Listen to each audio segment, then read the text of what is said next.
Dans cette nouvelle vidéo, nous allons donc voir comment est-ce qu'on organise nos formulaires.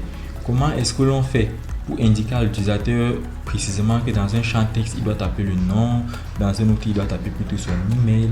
Comment notre formulaire est organisé. Par exemple, dans le cadre de Facebook, là, l'utilisateur sait qu'il doit mettre son prénom, son nom de famille, sa date de naissance. Comment on fait pour mettre ces textes-ci?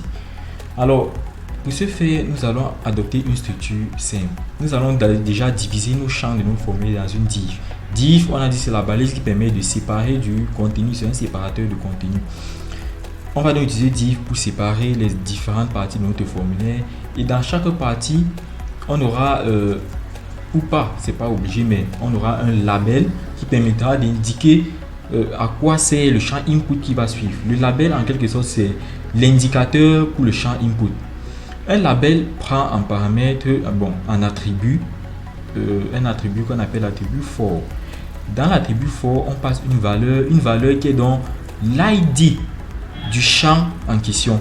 Par exemple, là j'ai mon champ nom. Je vais donc donner à mon label l'ID de l'input dans lequel je vais taper mon nom. Ici, mon input a pour ID name. Du coup, dans l'attribut for de label, je mets name.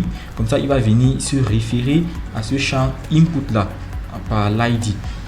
Dans le cadre de mon email, dans l'attribut for, je mets email parce que mon champ input de type email a pour ID email.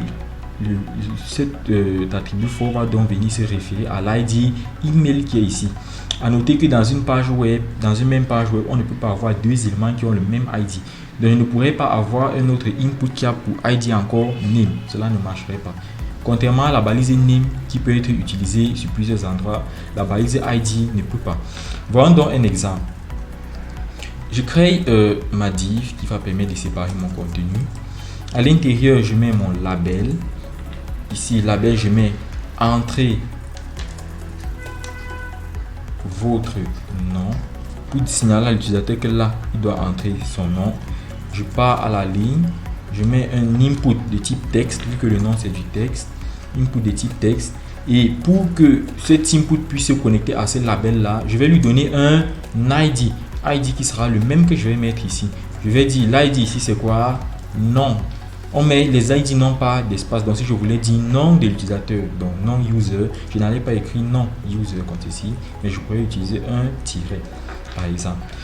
Là, cet ID ici, donc, je viens le mettre dans for pour que le label sache que il est comme ça envoyé sur cet ID, sur cet input qui a pour ID non user. Si j'actualise ma page, j'ai bien là entrer votre nom et mon champ. La particularité ici est que si je clique sur le texte entrer votre nom, il va directement m'envoyer sur le champ input. Je recommence, je clique sur le texte. Il m'envoie directement sur le champ input dans lequel je peux taper mon nom. Ça, c'est grâce à l'ID. En cliquant sur notre label, il nous envoie directement sur le input. C'est pareil si on veut faire dans un autre cas avec, supposons, le mot de passe. Entrez votre mot de passe. Entrez votre mot de passe. Et ici, on va dire HTML4. On va dire passe user, que je dois mettre dans le même ID. Pass user, là maintenant c'est plutôt un input de type password et non texte.